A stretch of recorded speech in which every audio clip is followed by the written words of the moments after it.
మరో దశకు చేరుకుంది. టీడీపీ అభ్యర్థులపై ప్రత్యర్థులు గురిపెట్టారు. హైదరాబాద్లో ఆస్తులున్న వారే లక్ష్యంగా బెదిరింపులకు దిగుతూ పలానా వారిని కలవాలని హెచ్చరికలు చేస్తున్నారు.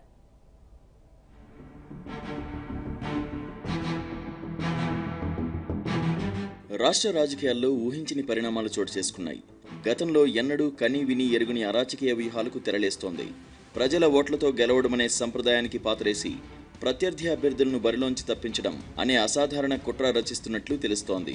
కనీసం 10 మంది టీడీపీ అభ్యర్థులపై గురిపెట్టి వారిని పోటీ నుంచి తప్పించడమే లక్ష్యంగా పొరుగు రాష్ట్రం కేంద్రంగా పావులు కదుపుతున్నట్లు తెలుగుదేశం అధిష్టానానికి సమాచారం అందింది.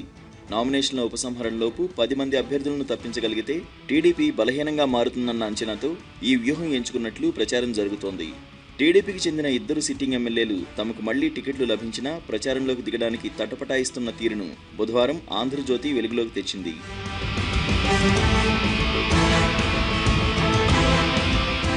పొరుగు ఒత్తిళ్లే దీనికి కారణమని టీడీపీ అధిష్టానం కూడా నిర్ధారణకు వచ్చింది. ఈ వ్యూహం ఆ ఇద్దరితోనే ఆగిపోలేదని, జాబితాలో మరికొందరు ఉన్నారని తెలుస్తోంది. రకరకాల మార్గాల్లో వీరిపై ఒత్తిడి తేవడం ద్వారా వీలైతే అసలు నామినేషన్ వేయకుండా ఆపడం, వేసిన నామినేషన్ను వెనక్కి తీసుకోవడం, అదీ కాకపోతే చివరి క్షణంలో ప్రచారాన్ని పక్కన పెట్టి మౌనం వహించేలా చూడడం, ఇలా ఏదో ఒక దశలో ఒత్తిడి తెచ్చి ఆ స్థానాల్లో వైసీపీ గెలుపును సులువు చేయడమే ఈ వ్యూహం అసలు లక్ష్యం. ఏపీలో టీడీపీ తరఫున పోటీ చేస్తున్న చాలా మంది అభ్యర్థులకు హైదరాబాదులో వ్యాపారాలు, స్థిరాస్తులు ఉన్నాయి. వీరి ఆర్థిక ప్రయోజనాలు హైదరాబాద్తో ముడిపడి ఉన్నాయి. ఇప్పటికిప్పుడు వాటిని పూర్తిగా తెంచుకునే పరిస్థితి లేదు. ఈ నేపథ్యంలో టీడీపీలో బలమైన అభ్యర్థులను ఎంచుకుని వారి వ్యాపారాలు, ఆర్థిక కార్యకలాపాలపై ఆరా తీస్తున్నారు. అందులో ఉల్లంఘనలు, సమస్యలను భూతద్దం వేసి వెతుకుతున్నారు. ఎక్కడ చిన్న లోపం కనిపించినా సంబంధిత శాఖల నుంచి ముందు నోటీసులు జారీ అవుతాయనే హెచ్చరికలు పంపిస్తున్నారు. దీంతో సదరు నేతలు కంగారు పడిపోయి ఆ శాఖల అధికారులను సంప్రదిస్తున్నారు.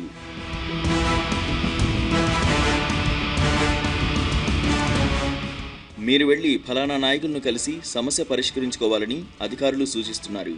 అప్పటికే వీరి వ్యూహమేంటో అవగతమవుతుంది.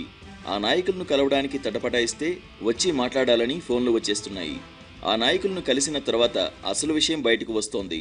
టీడీపీ నుంచి బయటకు వస్తే ఏ సమస్య ఉండదు, మీ వ్యాపారం హాయిగా చేసుకోవచ్చు, రాజకీయాల కోసం విలువైన ఆస్తులను పాడు చేసుకోవద్దు, మీ మంచి కోసమే చెబుతున్నాం అంటూ సుతిమెత్తగా హెచ్చరికలు జారీ చేస్తున్నారు. అంతటితో ఆగకుండా తమ మాట విని లాభపడిన వారు, వినకుండా నష్టపోయిన వారి ఉదాహరణలు కూడా వినిపిస్తున్నారు.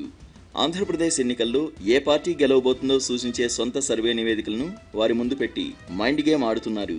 వైసీపీలో రాజకీయంగా మంచి అవకాశాలు ఇప్పించే బాధ్యత తమదని, భయాలేవీ పెట్టుకోవద్దని కూడా భరోసా కూడా ఇస్తున్నారు. కొద్దిగా మెత్తబడ్డారనుకున్న వారిపై ఒత్తిడి మరింత కొనసాగిస్తున్నారు.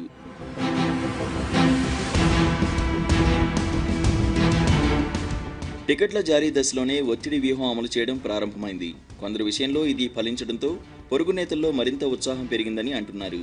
టికెట్లు ఖరారైన నేపథ్యంలో ఇప్పుడు 2వ దశ ప్రయత్నాలు మొదలయ్యాయి. టీడీపీలో టికెట్ వచ్చి పోటీ చేయడానికి సంసిద్ధులవుతున్న వారిలో ఎవరినైనా ఆపడానికి అవకాశం ఉందా అన్నదానిపై దృష్టి సారించారు. 10 మంది అభ్యర్థులను లక్ష్యంగా చేసుకుని ఒత్తిడి పెంచారని ప్రచారం జరుగుతోంది.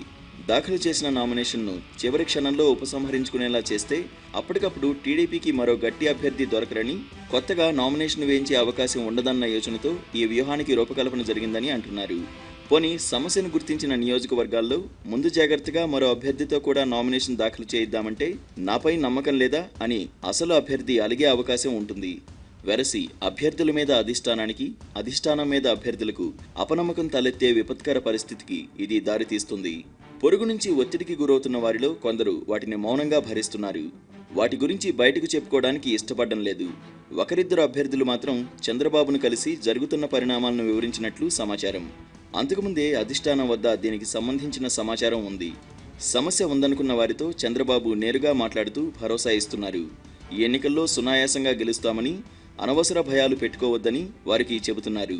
దీంతో కొందరు అభ్యర్థులు యథావిధిగా ప్రచార రంగంలోకి వెళ్తున్నారు.